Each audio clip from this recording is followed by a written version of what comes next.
हरि लाल की जय। श्रीमद् भागवत महापुराण की जय। सनातन धर्म की जय। जय जय श्री सीताराम।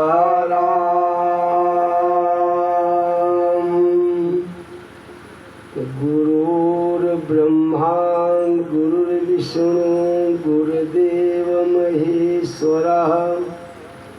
गुरु साक्षात् परब्रह्म तस्मै श्री गुरवे नमः। नवार्क विमोद्धलत केयूरटाटं किरीट कंकणं। कोळन्नडन्नु पुररागरञ्जितं नमामि कोटिन्दमुखीं सरस्वती। गङ्गातरङ्गरमणीयजटाकलापं गौरी निरन्तरविभूषितवामभागम्। नारायणं प्रियमनङ्गमदापहारं। वाराणसीपुरपतिं भज विश्वनाथं।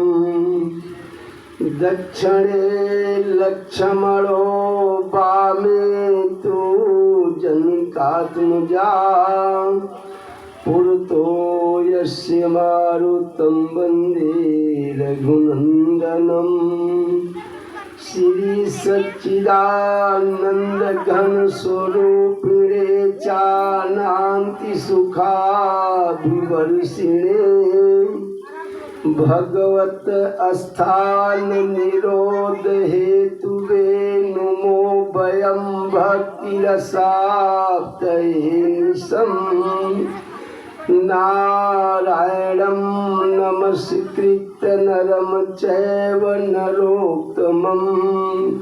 देवीं सरस्वती व्यासो ततो जयमुदीरयति।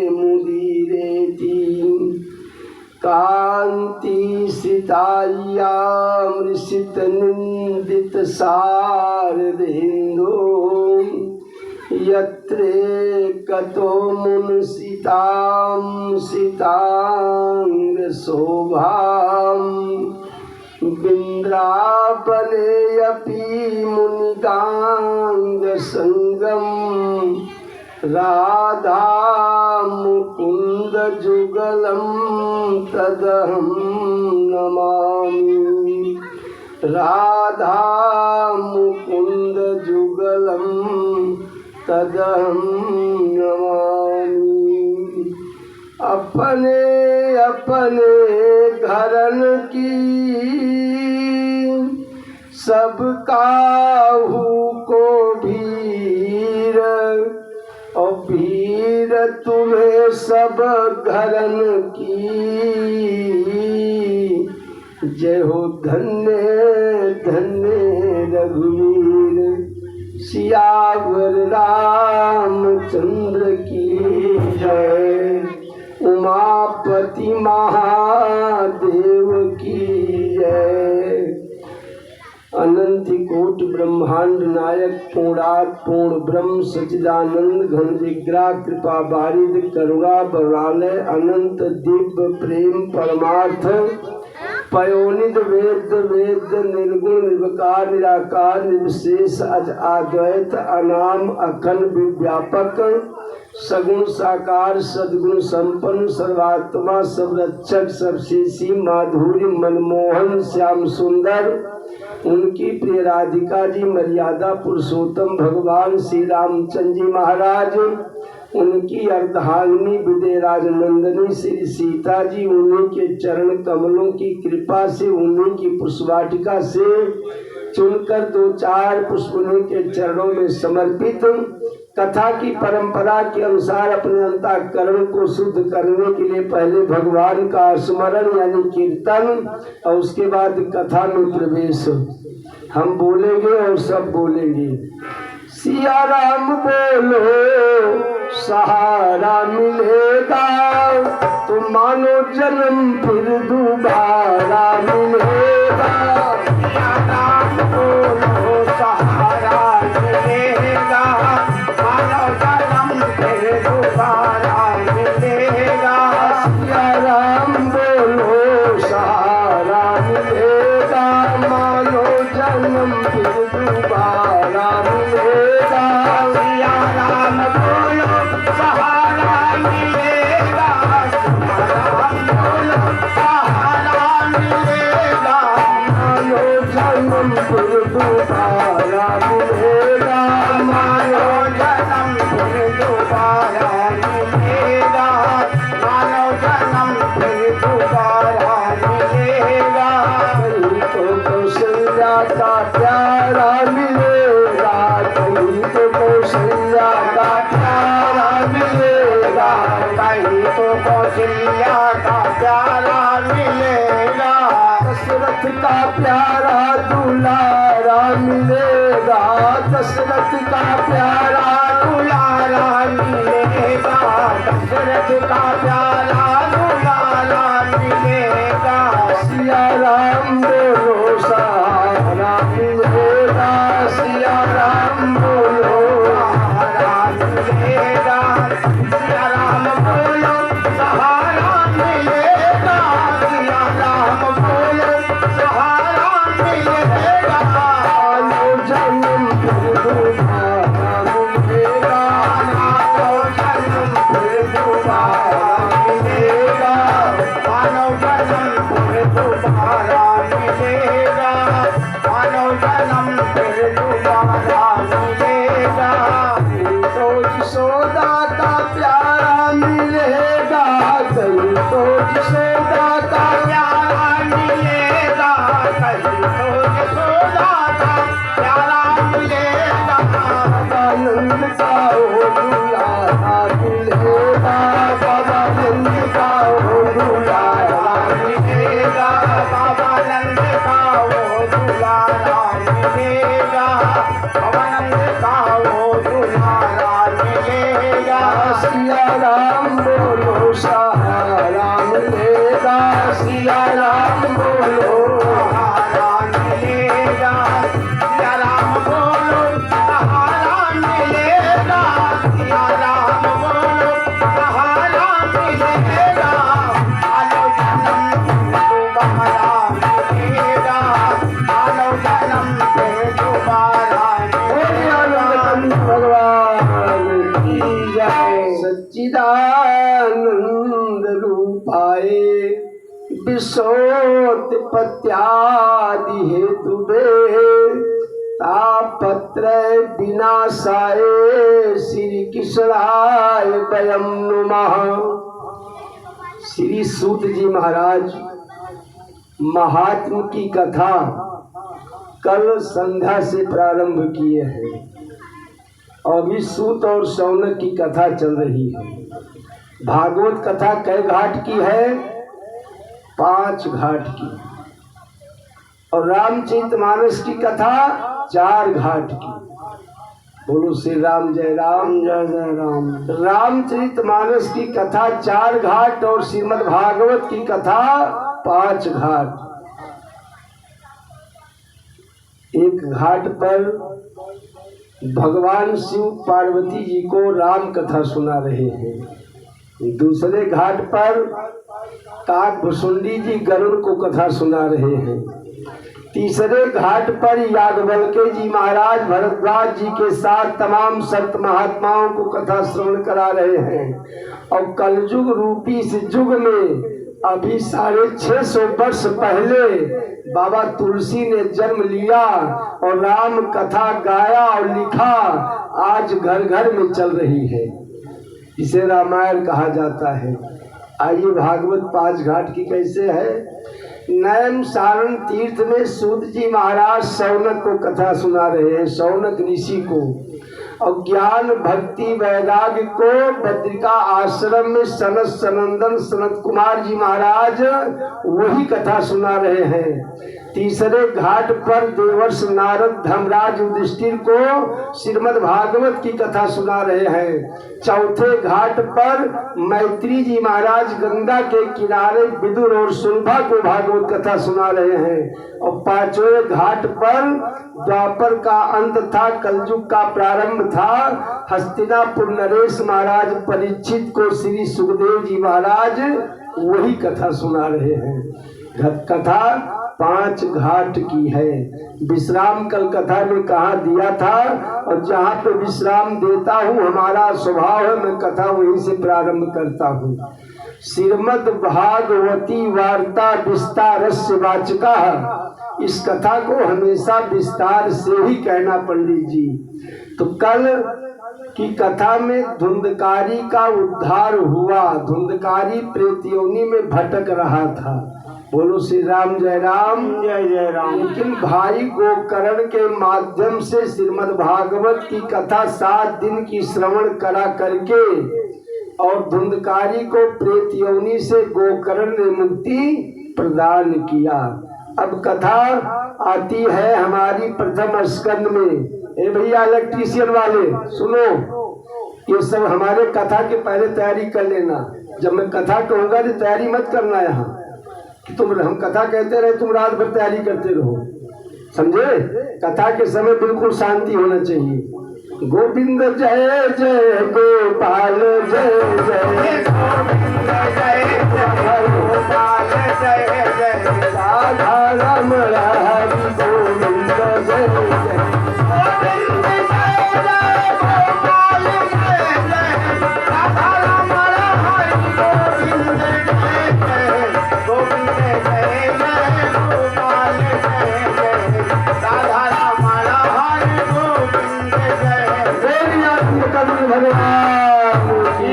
जय। हमें डिस्टर्ब करते रहोगे कथा छूट जाएगी, हम भजन में बाजा रहेंगे। बोलो श्री राम, जय राम, श्री सूत जी महाराज कथा की व्याख्या करते हैं। हे सौनक, वेद व्यास जी अपने आश्रम पर भागवत की रचना कर रहे हैं और 17 पुराण लिख डाला। लेकिन वेद व्यास की आत्मा को 17 पुराण लिखने के बाद जब आत्म शांति नहीं मिली, धर्मात्मा दुखित था, निराश था। कितने सुंदर सुंदर पुराण की रचना कर तो रहा हूँ, लेकिन आगे चल के कलयुग रूपी जीवात्मा के समझ में मेरा पुराण आवे कि न आवे, इसी बात पर व्यास जी चिंतित थे। लेकिन ध्यान देना, जब धर्मात्मा धर्म के कार्य में अपने मन को लगाता है और उसे कोई बाधा आती है तब उसे कोई महात्मा मिलता है। इतने में आए नारद जी। नारद जी ने कहा, व्यास जी आप बड़े चिंतित हो, बात क्या है? अरे कहा, देवर्ष मैंने 17 पुराण की रचना तो किया, लेकिन मेरी आत्मा में आत्म संतोष नहीं हो रहा है। तो नारद ने कहा, वेद व्यास जी आपके इस 17 पुराण की कथा कलयुग रूपी जीवात्मा के समझ में नहीं आएगी। अग्नि पुराण, स्कंद पुराण, विष्णु पुराण, बहुत पुराण है हमारा, 17 पुराण बनाया वेद व्यास ने। तो नारद जी ने कहा, एक ऐसे पुराण की रचना करो जिससे कि आपकी बात सबकी समझ में आ जाए। तो वेद व्यास ने यहीं से अपनी कलम को 18वें पुराण पर चलाना प्रारंभ किया। 8वां पुराण कौन बनाया? श्रीमद् भागवत कथा। बोलो श्री राम, जय राम, जय जय राम। 17 पुराण रच के राखे व्यास ज्ञानवान, किंतु जग ठान कहूँ शांति नहीं पाई है।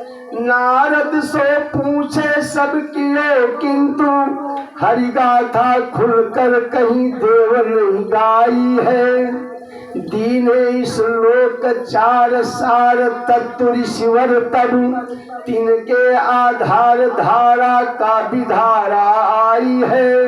और जन जन के उद्धार हेतु व्यास कंठ पार कियो गंगा रूपी भूतल पर भागवत आई है। गंगा रूपी भूतल पर भागवत आई है।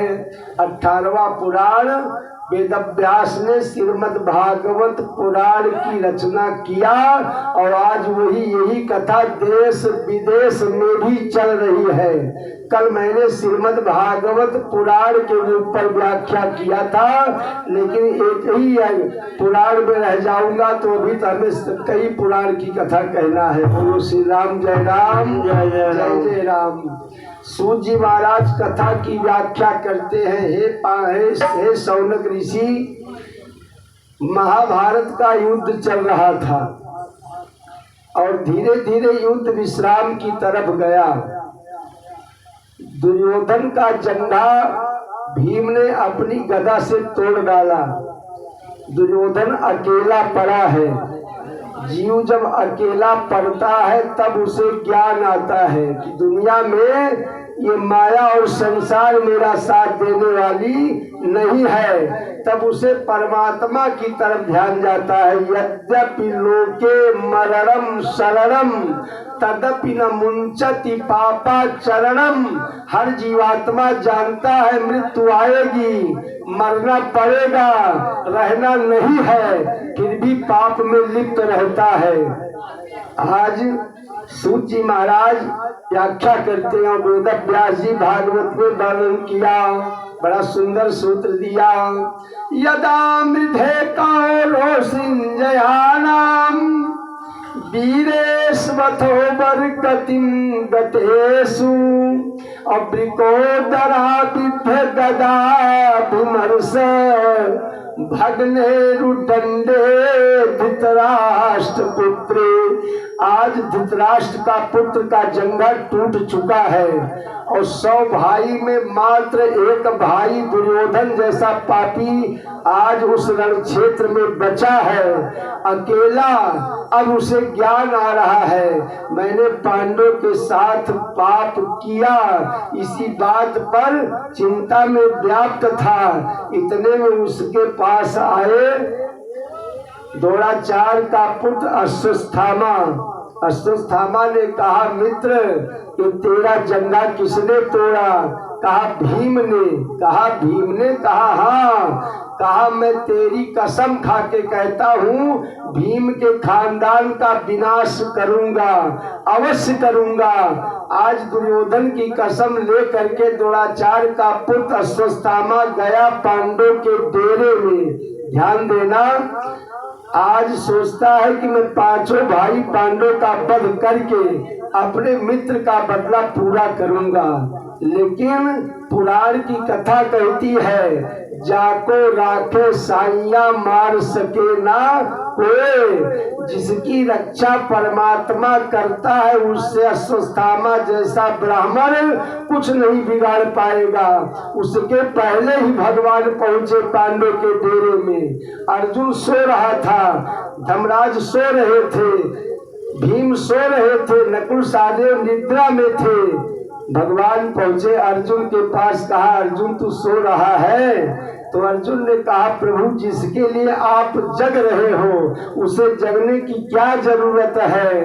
तुझसे न हो सके जो तेरे उलझे हुए धंधे, तू सब कुछ उस परमात्मा पर छोड़ दे बंदे। तुम्हारी बिगड़ी से बिगड़ी वो आसान कर देगा। जो मानव नहीं कर सकता उसे भगवान कर देगा।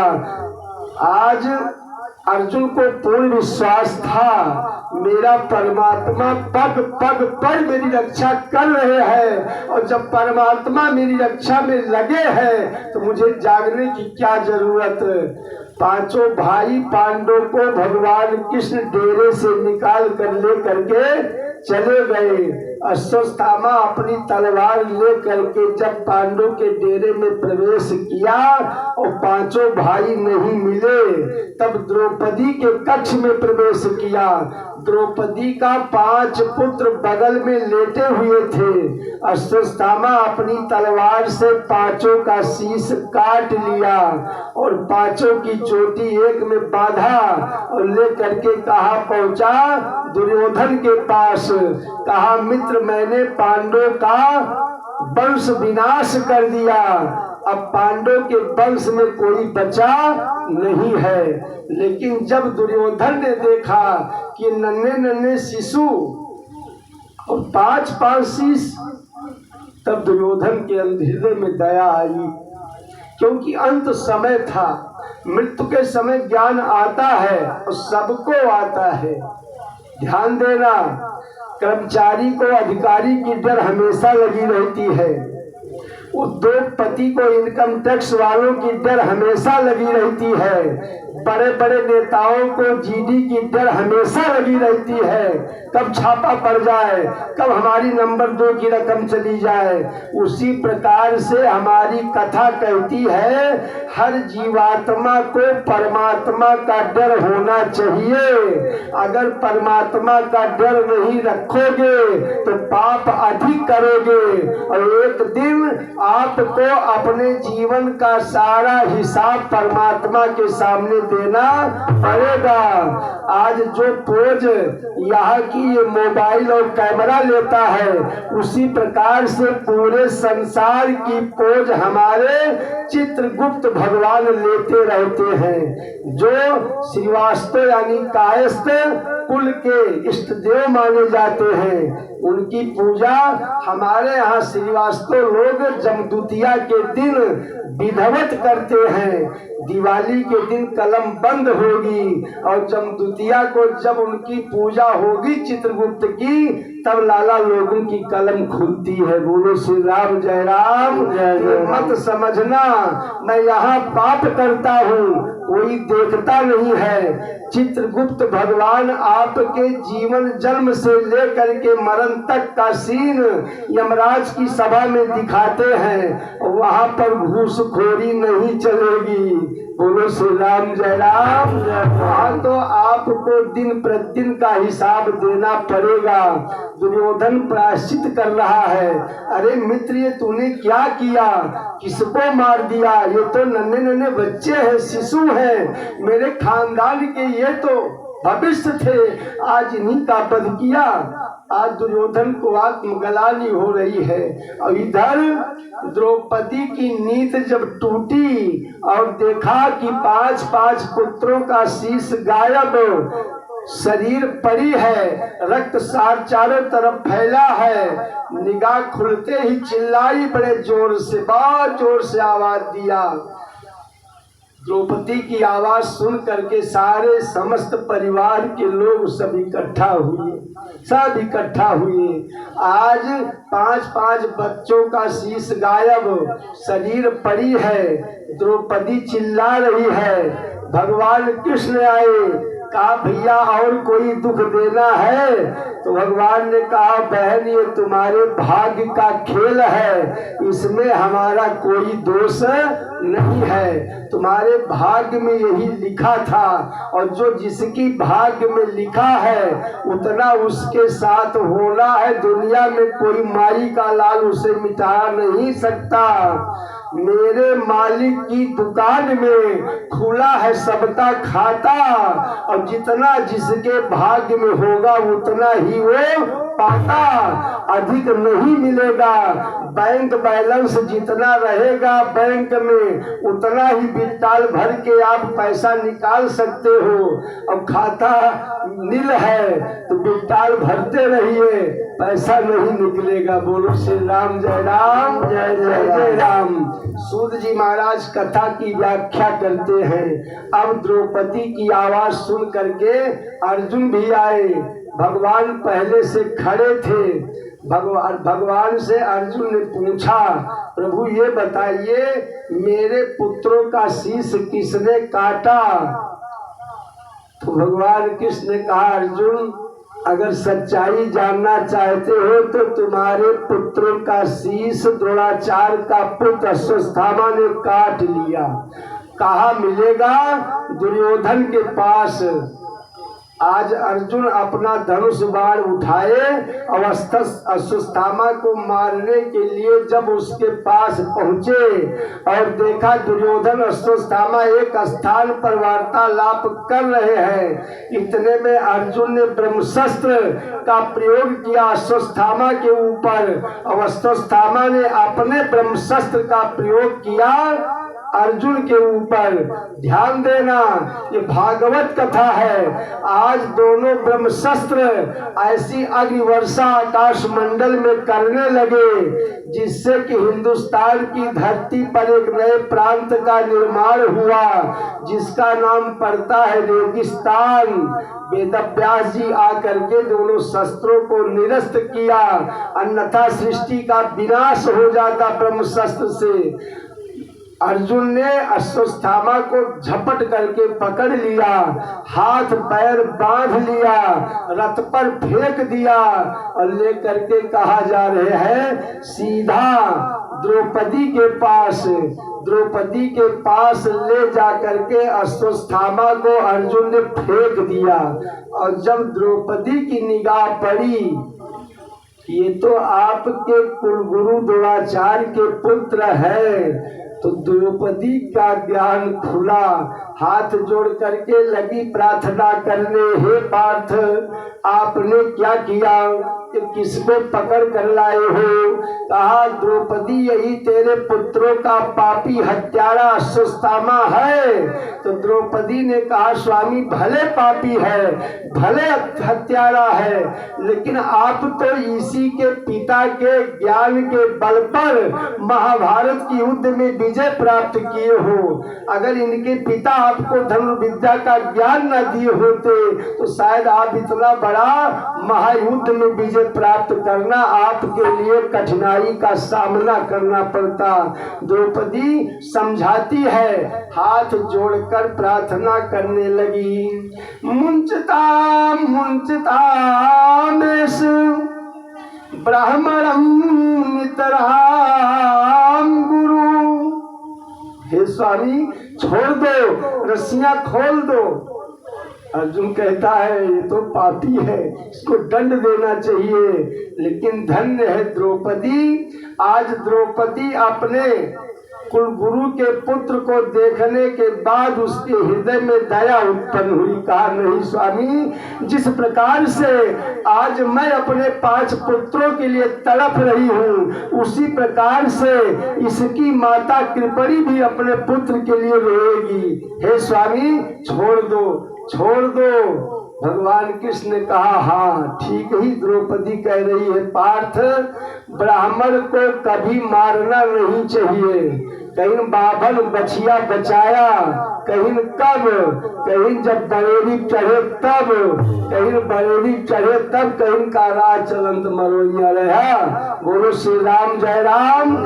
ध्यान से सुन लेना, मैक में बोल रहा हूँ। निर्दोष कोई किसी को मारता है तो 2 थप्पड़ मारा होगा, 4 खाने के लिए तैयार रहना बेटा। तुमको भी 4 थप्पड़ लगेगा समय के अनुसार, घबराना मत। ये जीवन इसीलिए मिला है, कर्मों का फल तो भोगना पड़ेगा, यहाँ कोई बचा नहीं है। भगवान कृष्ण ने ज्ञान दिया, कहा अर्जुन ब्राह्मण को मारना नहीं चाहिए, ब्राह्मण की शान मारो। किसी की जान मारने का अधिकार किसी को परमात्मा ने नहीं दिया है। जब हम किसी को प्राण दान नहीं दे सकते तो किसी का प्राण हम ले भी नहीं सकते, और जो लेते हैं उनकी दुर्दशा ही होती है। कितने गोतबद्ध कर करके लोग आज समाज में घृणित निगाहों से देखे जा रहे हैं और उनका वंश विहीनता सामने लगी है। इसलिए निर्दोष के ऊपर कभी भी शस्त्र मत उठाना। भगवान कृष्ण ने कहा अर्जुन, इस ब्राह्मण के शीश में मणि है, इस मणि को निकाल लो, और जब मणि को निकाल लोगे तो ब्राह्मण निस्तेज हो जाएगा, शक्तिहीन हो जाएगा, समझ लो इसे प्राण दंड दे दिया गया। आज भगवान के कहने पर अश्वत्थामा के शीश की मणि को अर्जुन ने निकाल लिया। अश्वत्थामा लज्जित हो गया, हाथ जोड़ करके द्रौपदी के सामने आज लगा प्रार्थना करने। और कैसे कर रहा ध्यान देना, ली खूब चलाय अपनी मैंने, जितनी चल सकी हमारी है, और मारे पे न्याय समझता हूँ, छोड़ो सो दया तुम्हारी है, मारे पे न्याय समझता हूँ, छोड़ो सो दया तुम्हारी, न्याय समझता हूँ, छोड़ो सो दया तुम्हारी है, हरो तो न्याय समझता हूँ, छोड़ो दया तुम्हारी। अश्वत्थामा कह रहा है, बहन द्रौपदी, अगर तू मुझे प्राण दान देती है तो तेरी कृपा होगी, और अगर मुझे मरवा डालती है तो ये तेरा कर्तव्य होगा, तेरा धर्म होगा, क्योंकि मैं तेरे पुत्रों का वध किया है। मैं पापी हूँ, पापी को मारने में कोई पाप नहीं लगता है। बोलो श्री राम, जय राम, जय जय राम। सूत जी महाराज कथा की व्याख्या करते हैं, ध्यान देना। आज द्रौपदी के दया के पात्र बन करके अश्वत्थामा के प्राण की रक्षा हुई।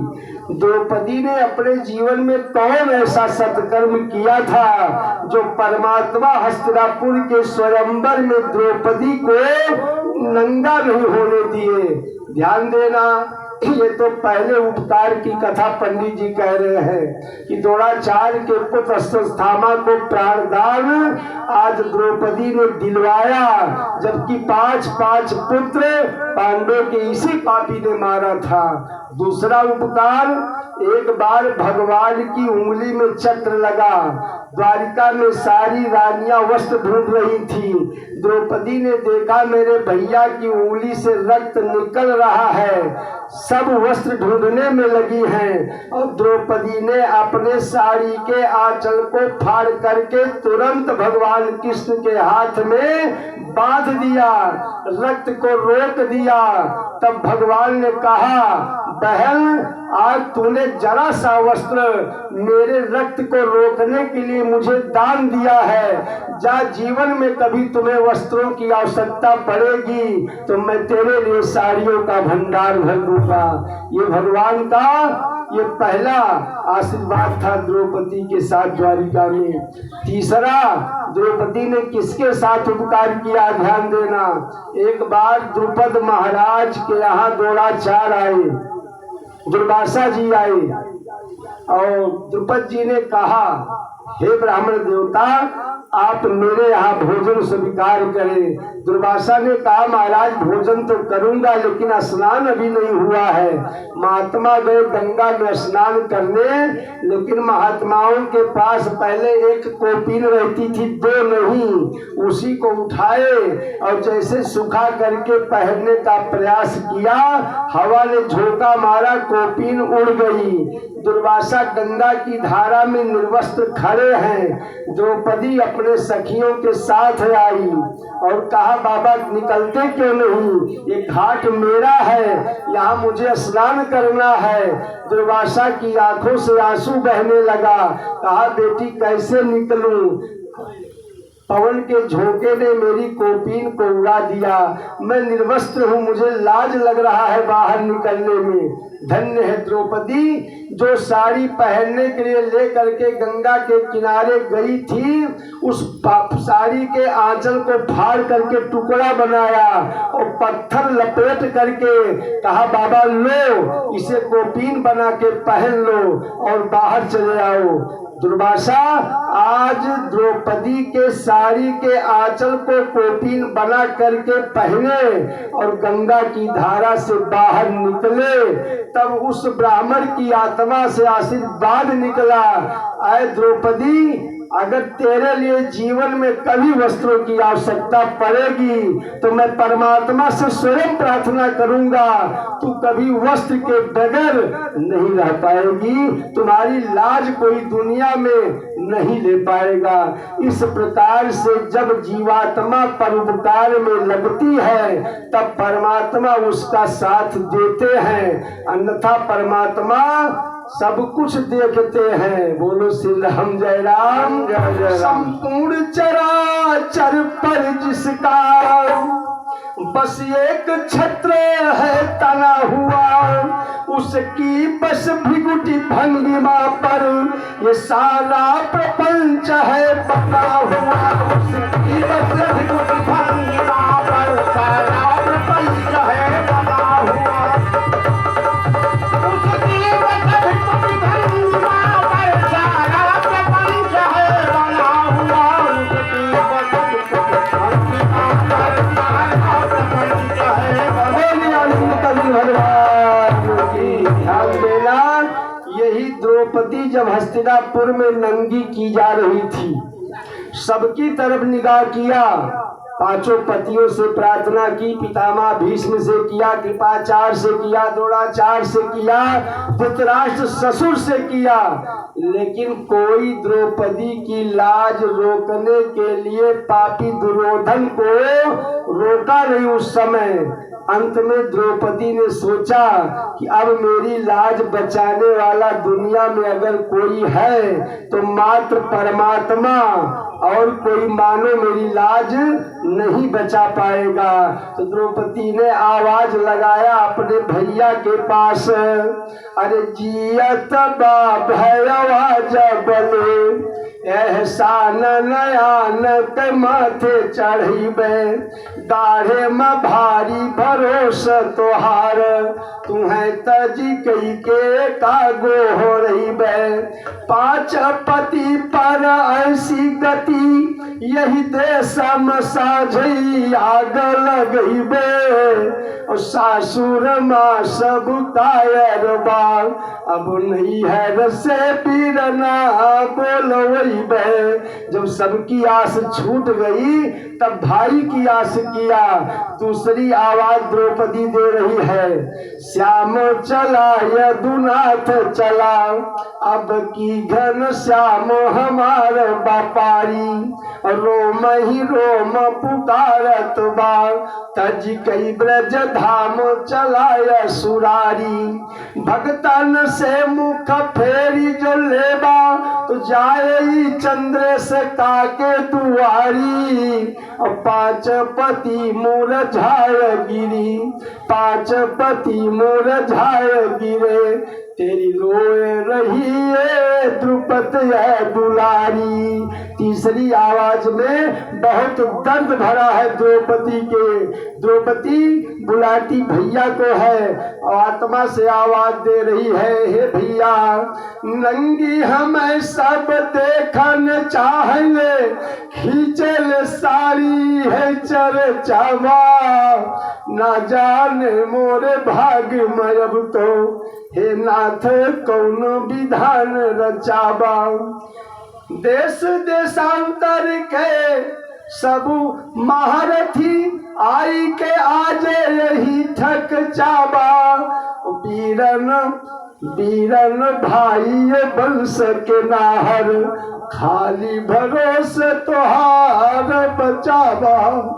आज द्रौपदी ने जब प्रभु के पास आत्मा से आवाज दिया, भगवान उस समय द्वारिका में भोजन का समय था, रुक्मणी आग्रह कर रही थी स्वामी भोजन करो, लेकिन ध्यान देना भगवान का जब भक्त कहीं परेशान रहता है तो भगवान उसकी रक्षा करने के लिए जरूर चल पड़ते हैं। आज द्वारिका से भगवान चल पड़े, पीछे पीछे गरुड़ जी लगे हैं, गरुड़ बार बार आवाज दे रहे हैं, प्रभु आओ मेरी पीठ पर बैठो, क्षण मात्र में आपको मैं हस्तिनापुर छोड़ दूंगा। लेकिन भगवान भगवान ने आज गरुड़ जैसे अपने पार्षद का वाहन स्वीकार नहीं किया। गरुड़ आवाज दे रहा है, कहले गरुड़ आई पिठिया पे बैठ जाओ, चार पाख मारी के आकाश और वाई देव, और छोट मोट तरई के गिनती करत नाही, चचना से मारी चाँद सूरजो हटाई देव। अमृत कुंभ हम बचपन में पीले बाटी, आज बात जवानी नाथ जवनिया दिखाई देव।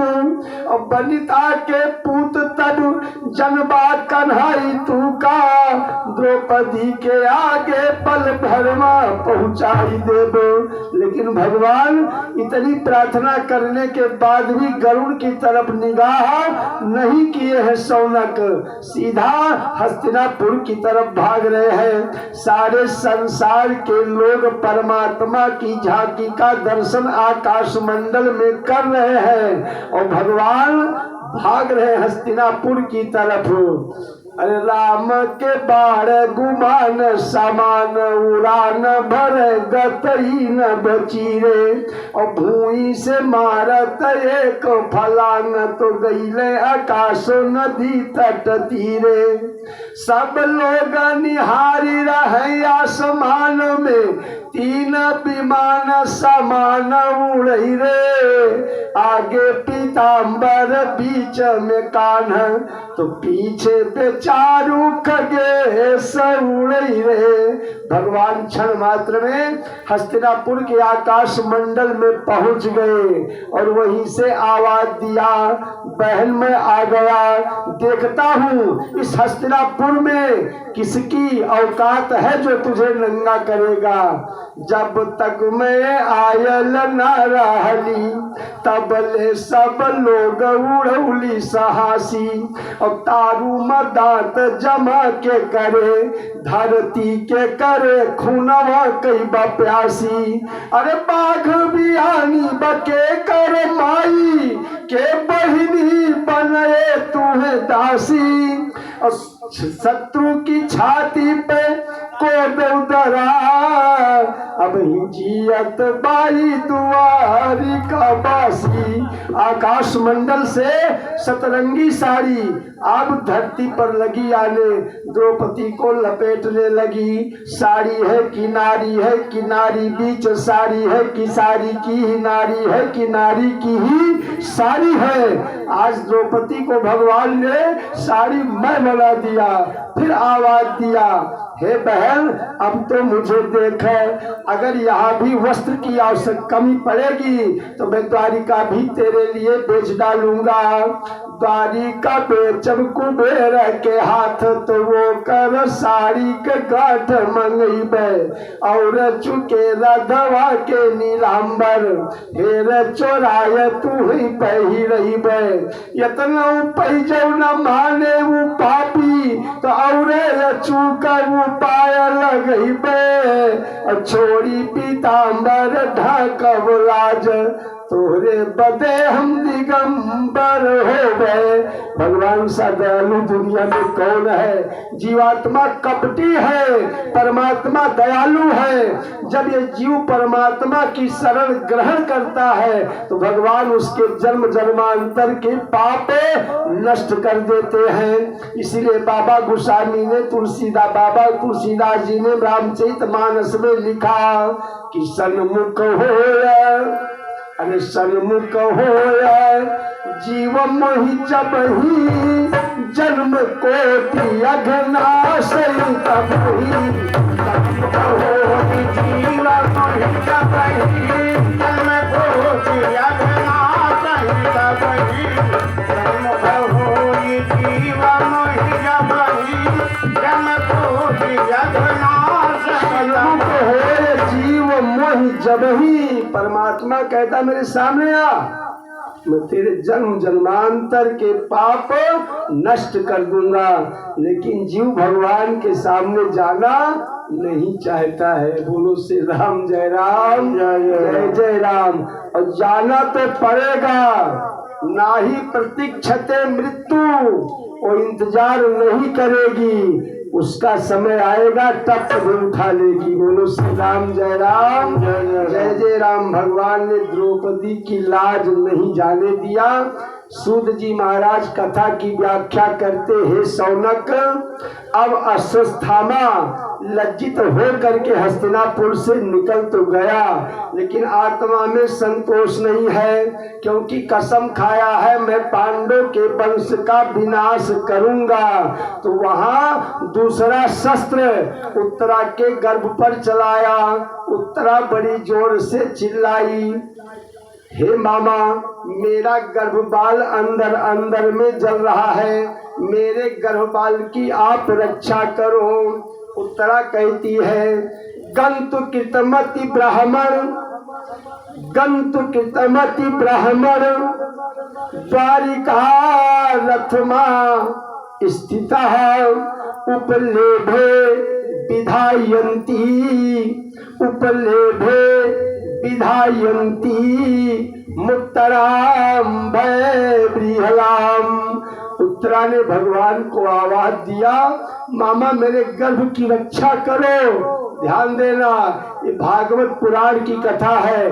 गर्भ के अंदर में भी जीवात्मा की रक्षा मेरा परमात्मा करता है। बोलो श्री राम जय राम। अगर परमात्मा की कृपा जीवात्मा पर नहीं रहेगी तो गर्भ में भी जीव सुरक्षित नहीं रह सकता। ना कोई डॉक्टर करता इसकी रक्षा, ना कोई माता पिता करते हैं, ना कोई सगा संबंधी करता है। ये पुराण की कथा बता रही, हर जीवात्मा की रक्षा भगवान गर्भ के अंदर में अवश्य करते हैं। जब उत्तरा ने भगवान को बुलाया तो भगवान सूक्ष्म रूप धारण करके उत्तरा के गर्भ में प्रवेश किया। सूत जी कथा कहते हैं, शौनक और 9 मास तक अपने सुदर्शन चक्र से गर्भ के अंदर में आज पांडव के अंतिम संतान की रक्षा परमात्मा कर रहे थे। 10वां मास आया, उत्तरा के गर्भ से एक बालक का जन्म हुआ। पंडित बुलाए गए, पंडितों ने पंचांग खोला, नक्षत्र देखा, कहा राजन धर्मराज तुम्हारा नाती तो बड़ा होनहार होगा, लेकिन इसके लग्न चक्र में एक ग्रह ऐसी प्रबल है कि लगता है इस नाती को सर्प डसेगा और इसकी मृत्यु होगी। धर्मराज युधिष्ठिर की आत्मा कांप गई, मेरा एक लौता नाती बचा, ये भी लगता है प्रेत योनि में जाएगा। अरे ब्राह्मणों, ऐसा अपशब्द का प्रयोग मत करो, ऐसा अपशब्द मत बोलो। तो ब्राह्मणों ने कहा महाराज जो पंचांग में लिखा उसकी व्याख्या तो हमें करना ही करना है। बोलो श्री राम जय राम जय जय राम। ध्यान देना, हमारे यहाँ 5 नक्षत्र बड़े खतरनाक हैं पंचांग के अंदर में।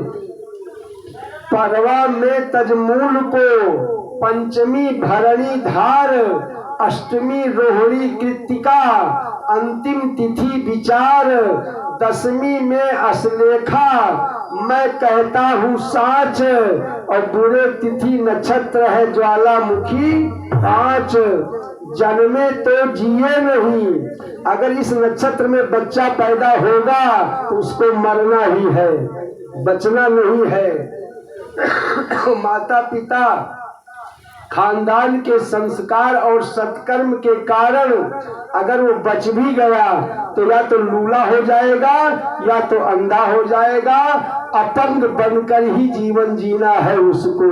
ये पंचांग बता रहा है कि परवा में तजमूल को, पंचमी भरणी धार, अष्टमी रोहिणी कृत्तिका, अंतिम तिथि विचार, 10वीं में अश्लेखा, मैं कहता हूँ साच, और बुरे तिथि नक्षत्र है ज्वालामुखी 5। जन्मे तो जिए नहीं और जिए तो उज्जर होए, और नारी पहने चूड़िया निज कर को दुख होए, बोए तो काटे नहीं कुएं न उपजे नीर, ये ज्योतिष के चुटकुल्ले धरो हिये में धीर। धर्मराज घबराए, कहा ब्राह्मण देवता और कोई मार्गदर्शन दो। तो ब्राह्मणों ने कहा राजन घबराओ मत, अगर इसके 9वें अंक पर एक ग्रह प्रबल है तो 11वें अंक पर बृहस्पति जी का स्थान है। आपका नाती बड़ा होनहार होगा और इसकी जस कीर्ति पूरे विश्व में प्रकाशित होगी। नागराज तो डसेंगे, काल किसी को नहीं छोड़ा है दुनिया में, काल सबके पीछे लगा है, लेकिन तुम्हारे नाती को प्रेत योनि में नहीं जाना पड़ेगा। इस जीवात्मा का अंतिम जन्म है, इसका ब्रह्म संबंध हो जाएगा। आज ब्राह्मणों ने आश्वासन दिया, नामकरण किया और चले गए। अब यहीं से भगवान, रात बीती सुबह हुआ, सारथी से कहा, सारथी कहा प्रभु कारत तैयार करो, हस्तिनापुर से हमें द्वारिका जाना है। बोलो श्री राम, जय राम, जय जय राम। भगवान सुबह हुआ, स्नान किए और रथ पर बैठ गए। इतने में कुंती आई। कुंती कौन है? भगवान कृष्ण की बुआ है, वसुदेव की बहन थी। कुंती ने कहा कन्हैया कहाँ जा रहा है? कहा बुआ अब तुम राजमाता बन गई, तुम्हारा पुत्र हस्तिनापुर का उत्तराधिकारी बन गया, अब तुम प्रेम से इस हस्तिनापुर में अपना जीवन मापन करो, मेरा समय पूरा हो गया।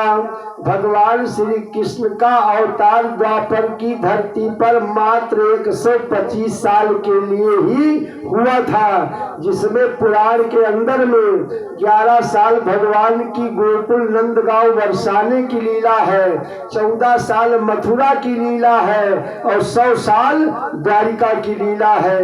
11-1400 जोड़िए कितना बनेगा? बोलो श्री राम, जय राम, जय जय। मेरे परमात्मा ने द्वापर में ही संकेत दे दिया कि कलयुग में जो बहुत बड़ा सत्कर्मी होगा वही 100 साल चलेगा, अन्यथा तो 50-60 में ही यहाँ मरना है। बोलो श्री राम, जय राम, जय जय। और इसी पुराण के 12 स्कंद में लिखा है कलयुग के अंतिम चरण में मनुष्य की आयु मात्र 40 वर्ष रह जाएगी, 40 वर्ष और 2.5 फुट का मनुष्य होगा। बोलो श्री राम, जय राम। धीरे धीरे घटना है, बढ़ना नहीं है। प्रकृति हमेशा अपना रूप दिखाती रहती है। सूत जी महाराज कथा की व्याख्या करते हैं, हे सौनक अब भगवान जब रथ पर बैठ गए तो कुंती ने आकर के लगाम पकड़ लिया। कहा कहाँ जा रहा है कन्हैया? कहा बुआ मैं जा रहा हूँ द्वारिका। कहा नहीं, द्वारिका ऐसे नहीं जाने दूंगी। कहा बुआ जो वरदान मांगना हो मांग लो, लेकिन मेरा समय बिल्कुल निर्धारित है। आज कुंती भगवान के सामने अपना आंचल फैला करके ऐसी भीख मांग रही है सौनक ऋषि कि ऐसा वरदान इस पुराण के 18,000 श्लोक के अंदर में कोई पात्र भगवान से नहीं मांगा है। बोलो श्री राम, जय राम। ध्यान देना कुंती भगवान से क्या मांग रही है। मैं कथा नहीं कह रहा हूँ, सुखदेव जी महाराज कथा कह रहे हैं और व्यास जी जो भागवत में वर्णन किया है उसी कथा का व्याख्या करूंगा। बाहर की कथा बोलना मैं पसंद नहीं करता हूँ। भागवत के अंदर सूत जी महाराज को सौनक जी ज्ञान देते हैं। हे सूत जी महाराज कहते हैं सौनक आज कुंती भगवान से क्या मांगती है जरा सुनो। पहला शब्द क्या है? विपदा संतुना शाश्वतत्र तत्र जगत गुरु भवतो दर्शनम जतस्यादि पुनर्भो दर्शनम। ध्यान देना, ये भगवान कृष्ण की बुआ मांग रही है और हम लोग सुख ही सुख चाहते हैं, दुख चाहते ही नहीं। लेकिन ध्यान देना, जितना सुखी हो उससे ज्यादा यहाँ मानो तन पाने के बाद दुखी भी रहना पड़ेगा। जितना आदमी हंसता है उसका 2 गुना रोना भी पड़ता है। आज कुंती ने भगवान से विपत्ति मांगा तो भगवान ने कहा बुआ जवानी में पति चला गया, पुत्र लाक्षागृह में जलाए गए, 12 साल अज्ञातवास में आप भटकती रही, जिंदगी भर तो आपने दुख ही दुख उठाया है। अब आपके सुख का दिन आया तो दुख मांग रही हो। तो कुंती ने भी जवाब दिया, कहा हे कन्हैया, जब जब मेरे ऊपर विपत आती रही तब तब आप मेरे साथ थे। आज मेरे सुख का दिन आया है तो आप मुझे छोड़ करके चले जा रहे हो। संसार की सबसे बड़ी विपत क्या है? ध्यान देना, हमारे संतों ने बड़ा सुंदर सुंदर वर्णन किया है। सुख के माथे सिल पड़ी, हरि हृदय से पीर, और बलिहारी वो दुख की, जो पल पल नाम जपाए। जब कांटा निकलेगा, कांटा लगेगा, कहेंगे अरे राम हो, तब राम आएंगे। और जब कांटा नहीं लगेगा तो सब कुछ मैं हूँ। अंत में भगवान की याद हर जीवात्मा को दुख में करना पड़ता है। कुंती ने कहा, कृष्ण, जब जब मेरे ऊपर विपत आती रही तब तब तू हमारे साथ थे। अब आज मेरा सुख का दिन आया है तो मुझे छोड़ करके जा रहे हो। हे कमल नयन, हे श्याम सुंदर, हे द्वारिकाधीश, मैं आपको द्वारिका नहीं जाने दूंगी। कुंती पकड़ लेती घोड़े की लगा। हनुमान जी लंका में गए, सीता का पता लगाया, लौट करके किष्किंधा आए। राम जी ने हनुमान को हृदय से लगाया और कहा, हनुमान ये बताओ, मेरी सीता रावण की लंका में सुखी है या दुखी है? ध्यान देना, हनुमान जी ज्ञानियों में सबसे बड़े ज्ञानी थे। ज्ञान नामाग गणयम। आज हनुमान जी ने कहा, प्रभु बताऊं? कहा सुनिए। कहा हनुमंत, अरे विपत्ति प्रभु सोई, जब तब सुमिरन भजन न होई। हनुमंत विपत्ति प्रभु सोई, जब तब सुमिरन भजन न होई। हनुमंत विपत्ति प्रभु सोई, जब तब सुमिरन भजन न होई। हनुमंत विपत्ति प्रभु सोई, और जब तब सुमिरन भजन न होई। सबसे बड़ी विपत्ति कहाँ है? जहाँ पे भगवान के नाम का स्मरण न हो, जहाँ पर तामसी लोगों का निवास हो, उससे बड़ा दुख दुनिया में और कोई नहीं है। सूत जी महाराज कथा की व्याख्या करते हैं, हे शौनक, अब कुंती के आग्रह करने पर भगवान लौट करके हस्तिनापुर के राजमहल में चले गए। ध्यान देना है लड़की है, तुमको भगाएंगे पीछे, ज्यादा डिस्टर्ब कर रही हमको सामने बैठ करके। बोलो श्री राम, जय राम, जय जय जय राम। सूत जी महाराज कथा में अगर बोलोगे तो दिमाग वाला बढ़ जाएगा। मैं माइक बोल रहा हूँ, आवाज बड़ी दूर तक जा रही है, तुमको क्या पता? पंडित किताब में हाथ से बोलता है। बोलो श्री राम, जय राम, जय जय गोविंद, जय जय गोपाल, जय जय गोविंद, जय जय गोपाल, जय जय राधा रमण हरि गोविंद, जय जय गोविंद, जय जय गोपाल, जय जय राधा रमण हरि गोविंद, जय जय गोविंद, जय जय गोपाल।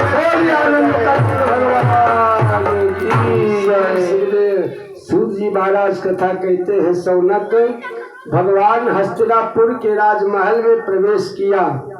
बोलो श्री राम, जय राम, जय जय राम। करछुल बबुली मुकाम देखा थे, अभी पीछे बिठाऊंगा तुम लोग को, हटा दूंगा, घर में जाऊंगी।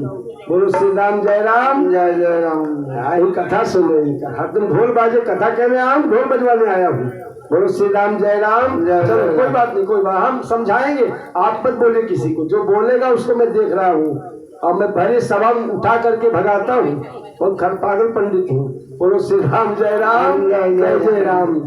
बोलिए आनंद कंद भगवान की जय। आइए कथा में चले। बेटा अगर आवाज हमारी कम समझ में आओ, धीरे धीरे बोलूं है। मैं तो चाहता हूँ कथा लंबी है, खूब खींच के कहूँ, इससे पूरा कर ले जाऊं 7 दिन में। समय क्यों कम है मेरे पास। बोलो श्री राम, जय राम, जय जय राम। भगवान हस्तिनापुर के राजमहल में प्रवेश किए। आगे सुभद्रा मिली। सुभद्रा ने कहा कृष्ण मेरा भाई है, मेरे लिए लौट आया। द्रौपदी मिली। द्रौपदी ने कहा मेरे भैया की मुड़ी में चक्र लगा था, मैंने अपना साड़ी का पल्लू फाड़ करके बांधा था, कन्हैया मेरे लिए आए हैं। अर्जुन मिला।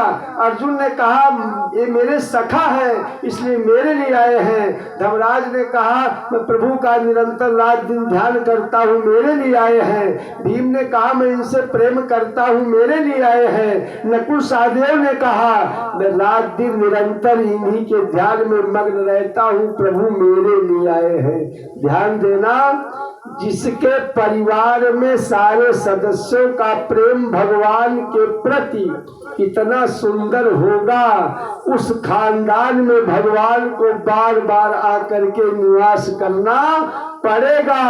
मेरा पुराण कहता है धन्यो गृहस्थ आश्रम, गृहस्थ आश्रम मेरा धन्य है, जहाँ भगवान को बार बार आना पड़ता है। और दूसरा सूत्र भागवत में लिखा है वैकुंठे इति कुंठा। वैकुंठ कहाँ है? यहाँ से मरने के बाद कोई वैकुंठ देख करके आज तक आके बताया नहीं वैकुंठ किस प्रकार का है। मेरा पुराण कहता है वैकुंठ वही है जहाँ आप सब हैं। मेरा घर ही वैकुंठ है। जिस घर में परिवार के अंदर में सभी सदस्यों का आपसी प्रेम अच्छा बना रहेगा, एक दूसरे के प्रति मन में कुंठ ना हो, द्वेष ना हो, ईर्षा ना हो, वही परिवार वही घर वैकुंठ के समान है। आज सारे सदस्य पांडव परिवार के भगवान से ऐसा प्रेम किया कि भगवान को बांध लिया। भगवान कई दिन तक हस्तिनापुर में रुके रहे। एक दिन प्रातः काल धर्मराज युधिष्ठिर उठे और सीधा भगवान कृष्ण के कक्ष में गए और क्या देखा कि आज भगवान श्री कृष्ण भी किसी के ध्यान में मग्न है। थोड़ी देर इंतजार किया और जब भगवान का ध्यान भंग हुआ तब युधिष्ठिर ने हाथ जोड़ करके प्रार्थना किया, प्रभु एक शंका है, आप समाधान करो। तो भगवान ने कहा कौन सी शंका है धर्मराज? कहा संसार के लोग आपको भजते हैं, आप किसके ध्यान में मग्न थे? तो भगवान ने कहा हे धर्मराज, भारत का सूरज अस्त होने जा रहा है। मेरा एक भक्त बाण की सैया पर मेरा इंतजार कर रहा है, चलो उसके पास। और काफी दिन से मेरे इंतजार में पड़े हैं, लेकिन बुआ ने मुझे जाने नहीं दिया। आज मैं तुम्हें लेके चलूंगा।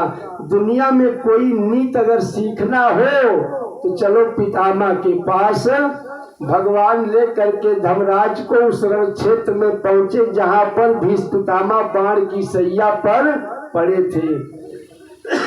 ध्यान देना, हमारे इस पुराण के अंदर में 2 पुत्र अपने पिता की ऐसी सेवा किए हैं, पिता के वचनों का पालन किया है, तो पिता का हृदय गदगद हुआ और अपने दोनों पुत्रों को ऐसा वरदान दिया है। ऐसा वरदान सृष्टि के अंदर में कोई पुत्र नहीं पाएगा। मैं चैलेंज देता हूँ, जो हमारे इस पुराण के अंदर में 2 पात्रों ने पाया है।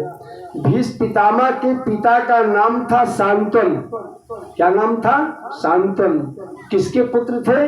गंगा पुत्र थे।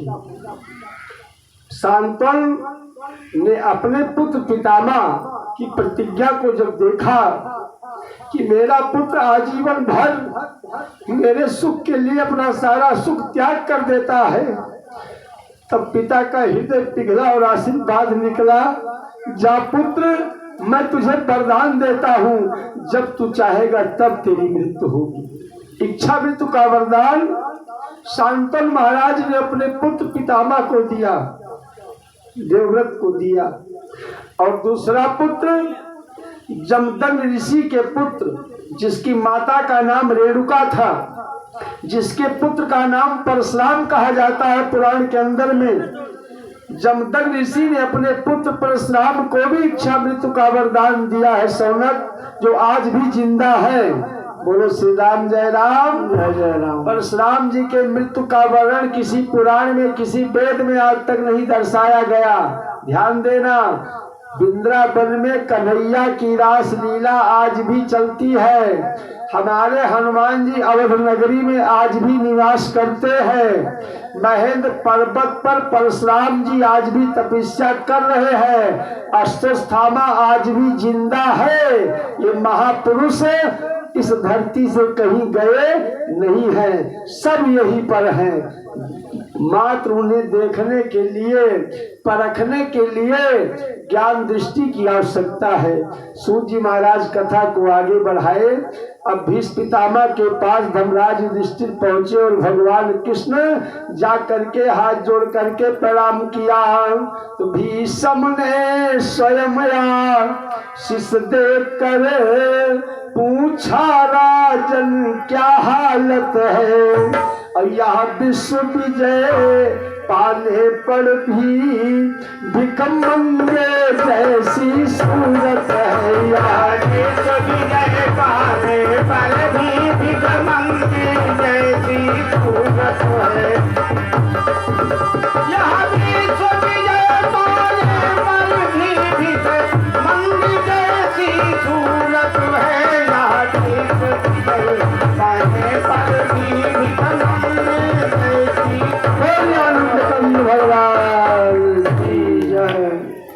आज भीष्म कहते हैं, भीष्म कौन है? धर्मराज के पितामह है, पितामह। अरे पनाती है, पनाती।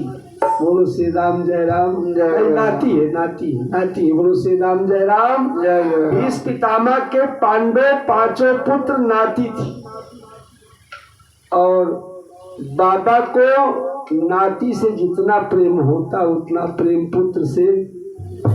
जब नाती आ जाता है, हमारे सामने भी समस्याएं हैं, हमारे भी तो नाती हैं। मैं पुत्र को उतना याद नहीं करता हूँ जितना अपने नातियों को मुझे याद आता है। बोलो श्री राम जय राम, क्योंकि मेरे आसपास घर में वही रहते हैं। पुत्र तो श्रेष्ठ है, तो बाहर भी चला जाएगा, लेकिन नाती बुढ़ापे में बाबा के साथ रहते हैं। तो आज पितामह ने कहा, हे धर्मराज, तू हस्तिनापुर का राजा बन गया, तुझे महाभारत में विजय मिली, तेरी माता राजमाता बन गई, और आज तू सिंहासन का उत्तराधिकारी बन गया, और तेरे चेहरे पर ये दुख की आभा है। तू दुखित क्यों है? बता ना धर्मराज, तू क्यों इतना दुखित है?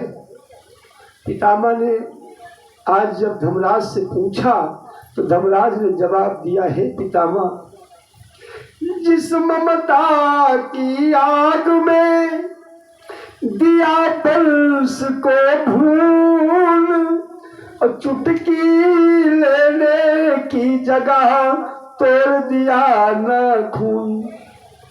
मैंने महाभारत के युद्ध में कितनी माताओं की गोद सूनी हो गई, कितनी स्त्रियां पति विहीन हो गई, कितने निर्दोष जीव मारे गए।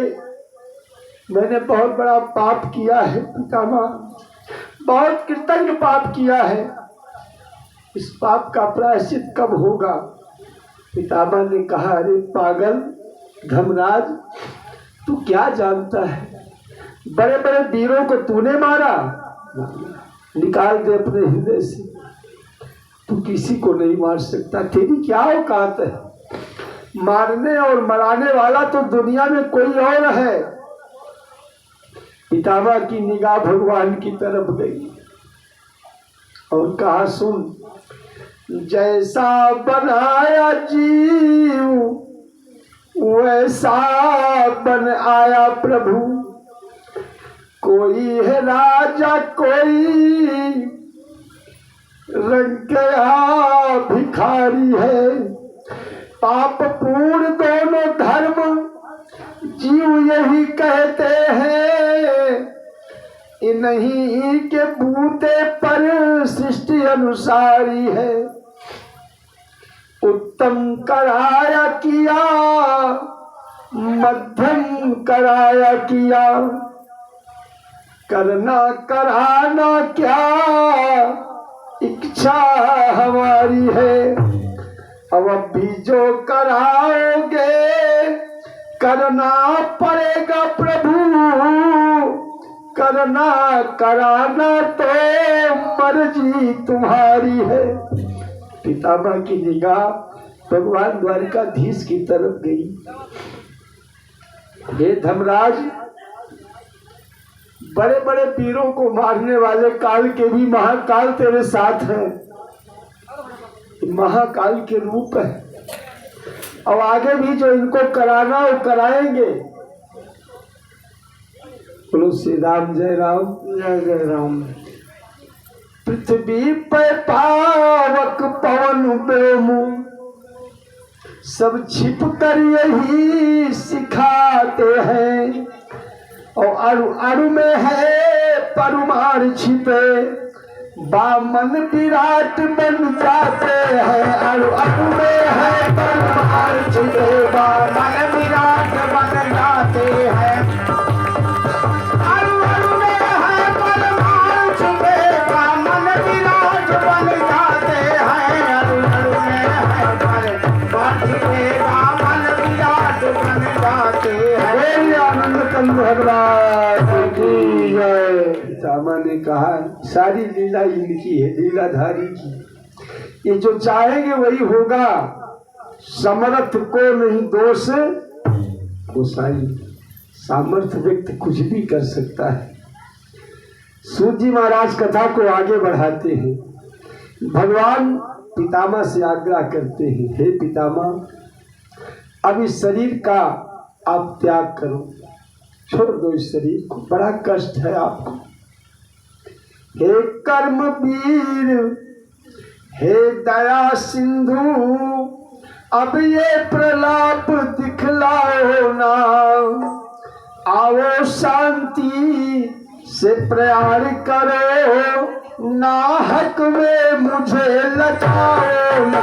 आओ शांति से प्रयाण करो, ना हक में मुझे लजाओ ना।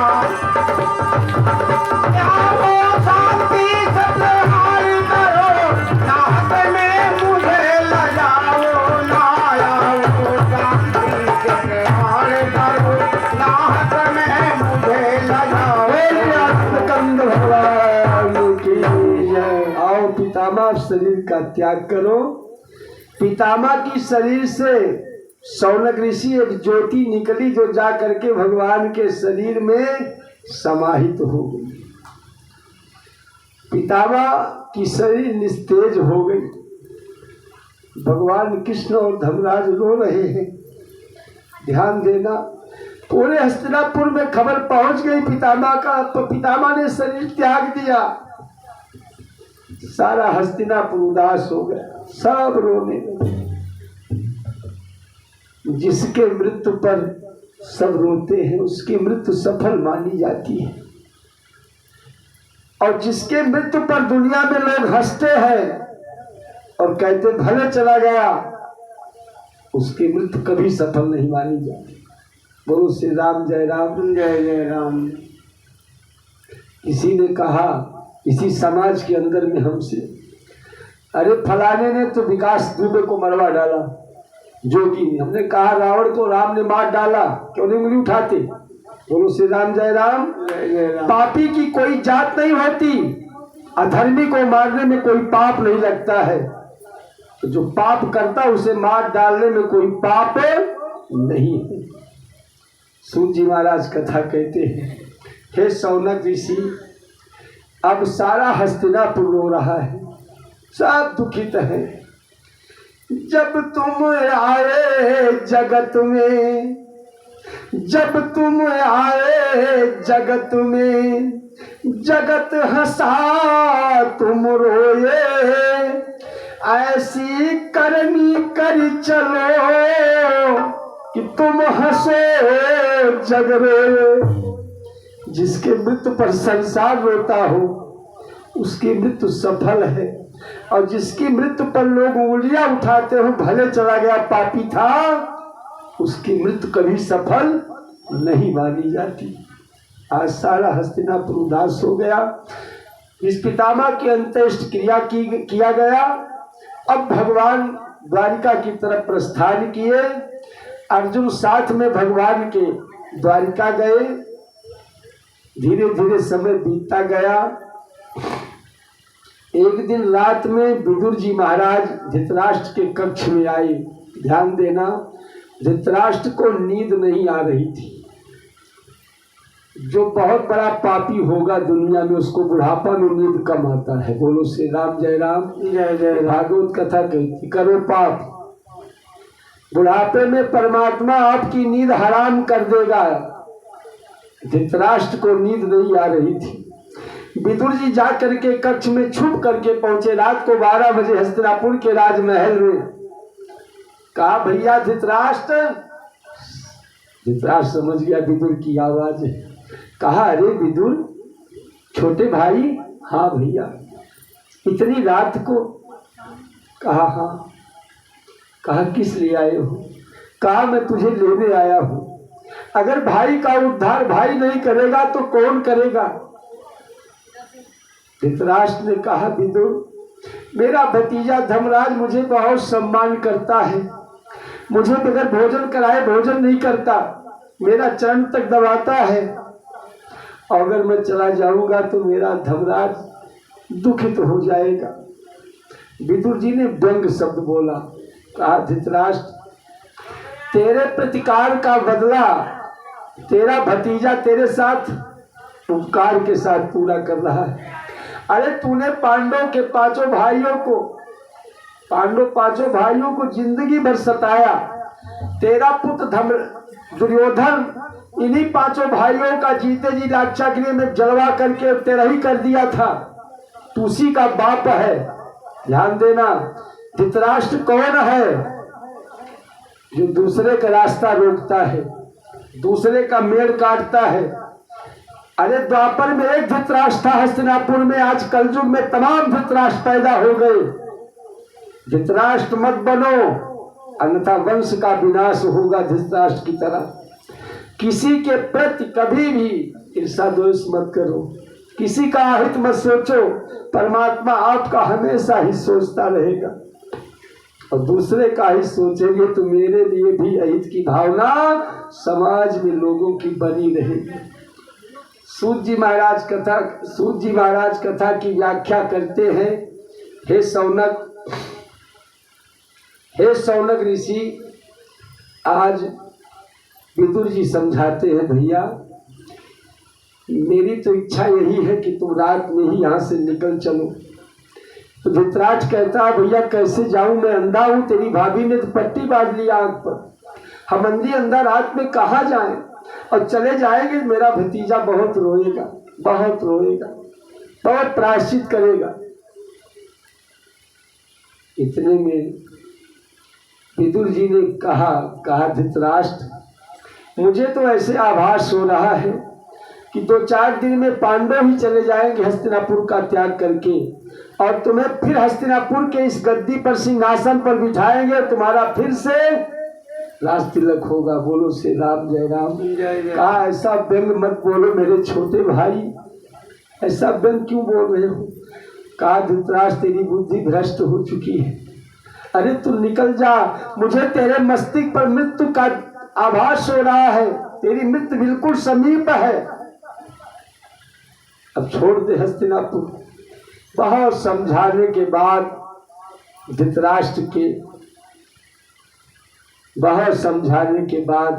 धृतराष्ट्र के दिमाग में विदुर की बात आई।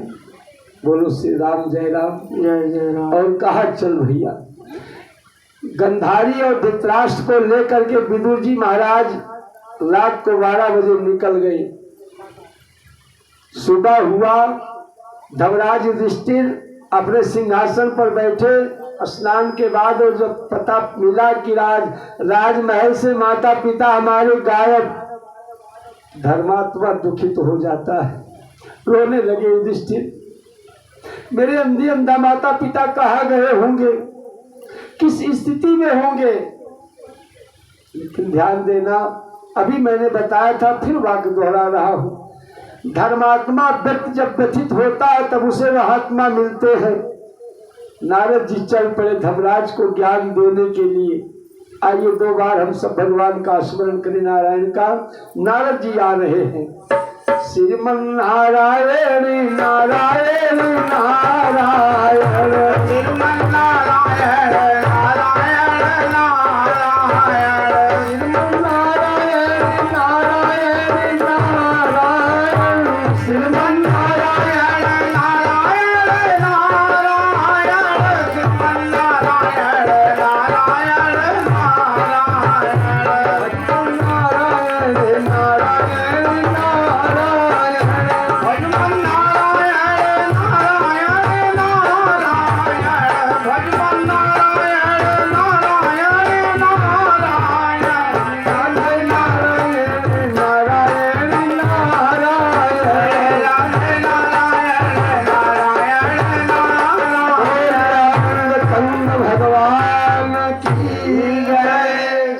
महाराज कथा कहते हैं। सौनक धृतराष्ट्र गंधारी चले गए, धर्मात्मा धर्मराज दुखित था। नारद जी आए, अपने तत्व ज्ञान के द्वारा धर्मराज को समझाया। कहा धर्मराज चिंता क्यों करते हैं, जहाँ तुम्हारे माता पिता गए हैं कल वहीं तुम्हें भी जाना है। बोलो श्री राम जय राम जय जय राम। कहो भैया देवाजी, सत्य है कि नहीं? लोग किसके लिए रोते हैं? इस दुनिया में ध्यान देना, कथा सुनिए, ज्ञान मिलेगा। जहाँ माता पिता गए हैं वहीं कल हमको भी जाना है। अपनी तैयारी करना, समय बहुत है। इसीलिए संतों ने बड़ा सुंदर सुंदर भजन लिखा है। अरे मन फूला फूला फिरे जगत में, कैसा किसका नाता रे। मन फूला फिरे जगत में, कैसा किसका नाता रे। मन फूला फिरे जगत में, कैसा किसका नाता रे। मन फूला फिरे जगत में, कैसा किसका नाता रे। मन फूला फिरे जगत में, कैसा किसका नाता रे। मन फूला फिरे जगत में, कैसा किसका नाता रे। मन फूला फिरे जगत में। पकड़ कर माई रोए, पेट पकड़ के माई रोए। बाप पकड़ कर भाई, पेट पकड़ कर माई रोए। बाह पकड़ सब भाई, बाह पकड़ के पेट पकड़ के माई रोए।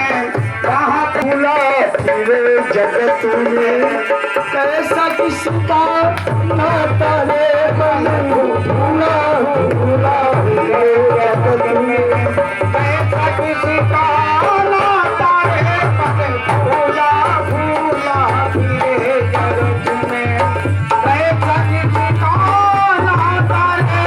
मन फूला फिरे जगत में, कैसा किसका नाता रे।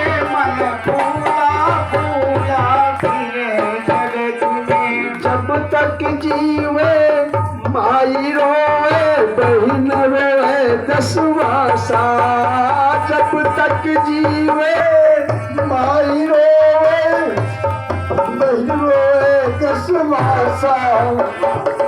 जब तक जीवे माई रोए, बहन रोए 10वां साल। तेरा दिन तक दिया रोए, कर दूसरे घर बासा।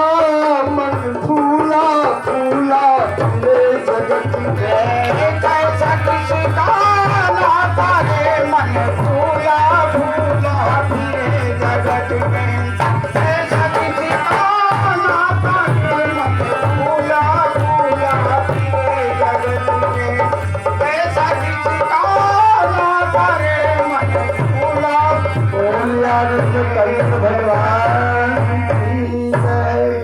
किसका है इसे दे।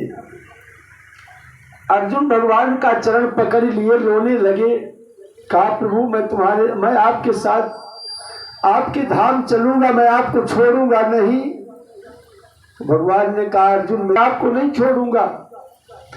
भगवान ने जिस प्रकार से त्रेता में राम ने भरत को अपनी पादुका दिया था, उसी प्रकार से द्वापर के अंत में भगवान कृष्ण ने उद्धव जी को अपनी पादुका दिया। कहा इसी का पूजन करना, हृदय में मेरा ध्यान करना। उद्धव तुम भी मेरे साथ आए नहीं हो तो जाओगे कहां से। उद्धव को भी भगवान ने समझाया। अंत में अर्जुन वहां से चल पड़े। भगवान सोने की द्वारिका समुद्र को सौंप दिया। अपने गोलोक धाम के लिए भगवान प्रस्थान किए। जिस समय अर्जुन रास्ते में हस्तिनापुर की तरफ आ रहे थे, शौनक ऋषि उस समय कौल भीलों ने अर्जुन के धनुष बाण को छीन लिया। इस अर्जुन के बाण से ब्रह्मांड कांपता था थर थर थर थर। आज वही अर्जुन भगवान के न रहने पर निस्तेज हो जाता है। परमात्मा की बिना शक्ति के हम निस्तेज हो ही जाएंगे। जब तक भगवान की कृपा है, सांस चल रही है, तब तक तेजना है शक्ति शरीर में, अन्यथा स्तेज ही होना है। भाग करके हस्तिनापुर आए। धर्मराज ने देखा, कहा अर्जुन, कहा हाँ भैया, कहा लगता किसी अतिथि को बिना भोजन कराए तू भोजन कर दिया, किसी का अपमान किया क्या? तेरे मुख की आज सारी तेजना कहाँ गई? तेरी शक्ति कहाँ गई? तू निस्तेज क्यों दिखाई दे रहा है? अर्जुन रोने लगे। कहा भैया, जिस प्रभु के बल पर मैंने बहुत बड़ा विजय प्राप्त किया, महाभारत की युद्ध में, वो परमात्मा हम सब का त्याग करके चले गए। कृष्ण चले गए। हाँ, सारा हस्तिनापुर उदास हो जाता है, सब रोने लगे। धीरे धीरे समय बीतता गया। शौनक एक दिन धर्मराज अपने हस्तिनापुर नगर में घूम रहे थे। घूमते घूमते क्या देखा, एक लोहार ताला बना रहा था। ताला। कहा भैया ये क्या है? कहा आप सबके घरों में चोरी होगी। बोलो श्री राम, जय राम, जय जय राम। और आगे बढ़े। एक काला कोट वाले साहब थे, उनके पीछे एक दो चपरासी लगे थे। एक सेठ भी छतरी लेके दौड़ रहा था, आगे आगे वकील साहब पीछे पीछे मुक्कल लगे थे। धर्मराज ने पूछा ये कौन है? किसी ने बताया अब आगे कलयुग लगने जा रहा है, सत्य का झूठ होगा, झूठ का सत्य होगा। बोलो श्री राम, जय राम, जय जय राम। माइक या कथा कादरे वकील इनके नौतरिये रहा थे पाड़े जी। हमने कहा द्वापर में प्लास्टिक कंपनी नहीं थी, गेंदा कहाँ से मिला? कहीं ना पंडित जी, अरे द्वापर में भी प्लास्टिक कंपनी थी। पहले समझो। हम कह रहे वकील साहब आप तर्क शास्त्री हो, सत्य को झूठा कर दो, झूठा को सत्य, वकील का काम है। बोलो श्री राम, जय राम, जय जय राम। तो कहने का मतलब मुंडे मुंडे मते भिन्ने, जितना जिसके जितने मूड है उतनी मत है, उतने विचार है। चलो ठीक है, कोई बात नहीं, उनका पेशा है। बोलो श्री राम, जय राम, हमारा हम सब का पेशा नहीं। सत्य को झूठ बनाना, झूठ को सत्य। सत्य तो सत्य है, झूठ तो झूठ है, उसे कोई बदल नहीं सकता। आगे चल करके धर्मराज को अब कलयुग की आभा दिखाई देने लगी। यहीं से द्वापर का अंत होने जा रहा था, अब कलयुग प्रारंभ हो रहा था। धर्मराज युधिष्ठिर अपने नाती अभिमन्यु के पुत्र, जिसका नाम पंडितों ने क्या रखा था? महाराज परीक्षित। परीक्षित कौन है? हम सब परीक्षित हैं। जो भगवान का परीक्षण करता है मानव तन प्राप्त करने के बाद, है परमात्मा तुम कौन हो? और जगदीश कौन है? इस जगत का जिसने निर्माण किया वो परमात्मा कौन है? जिसके बल पर ये सांस चल रही वो कौन है?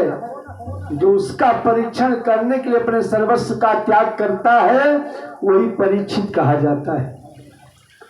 कुंती का पनाती, सुभद्रा का नाती, उत्तरा का पुत्र अभिमन्यु तनय, परीक्षित के शीश पर आज धर्मराज ने अपना ताज बांध दिया। यानी हस्तिनापुर का उत्तराधिकारी बना दिया और अपनी माता कुंती, सुभद्रा, द्रौपदी, पांचों भाई सब हिमालय की तरफ चले जाते हैं। यहीं से कलयुग प्रारंभ होता है। कलयुग का अंत, द्वापर का अंत समय था वो, कलयुग की बारी आई थी। और मानो सुख सूरज डूबता था, दुख में अंधियारी आई थी। मानो सुख सूरज डूबता था, दुख में अंधियारी आई थी। मानो सुख सूरज डूबता था, दुख में अंधियारी आई थी। मानो सुख सूरज डूबता था, दुख में अंधियारी आई थी। द्वापर था मृत सैया पर, कलिबाल रूप पलने में था। और पापों का उदय हो रहा था, पूरों का रवि ढलने पर था। द्वापर का अंत, कलयुग का प्रारंभ, और यहीं से पाप का उदय होता है। बोलो श्री राम, जय राम, जय जय राम। ध्यान देना, हमारे यहाँ जितने पाप हैं उतने नरक भी हैं। जिस प्रकार से हम जितना पाप करेंगे उसी प्रकार से उतने नरक में हमको जाना पड़ेगा। बोलो श्री राम, जय राम, जय जय। और ना विश्वास हो किसी ब्राह्मण से गरुड़ पुराण सुन लेना, जीते जी घृणा हो जाएगी अपनी शरीर से। और वशिष्ठ रामायण का अध्ययन करके देखो तो वैराग आ जाएगा दुनिया से, सबसे मोह भंग हो जाएगा। ऐसे ऐसे पुराणों की रचना हमारे यहाँ हुई है। इस मृतलोक की धरती पर मनुष्य के कल्याण के लिए सूत जी महाराज कथा की व्याख्या करते हैं। सौनक अब पांचों भाई हस्तिनापुर अपनी माता कुंती, द्रौपदी, सुभद्रा सबको लेकर के चले गए हिमालय की तरफ। हस्तिनापुर का उत्तराधिकारी महाराज परीक्षित बने। बड़ा सुंदर राज था परीक्षित का, बहुत सुंदर राज था। सब नर करहि परस्पर प्रीति, चलहि स्वधर्म निरुक्त श्रुत नीति। अल्प मृत्यु नहीं कौनो पीरा, और सब सुंदर सब धीरज, सब बड़े सुंदर थे। किसी की अल्प मृत्यु नहीं होती थी। धन्य है, धन्य है परीक्षित, गजब राजा था। एक बार परीक्षित महाराज के राज्य की कथा है, महाभारत के अंतरपट की कथा है, ध्यान देना। एक गऊ जंगल में घास चल रही थी।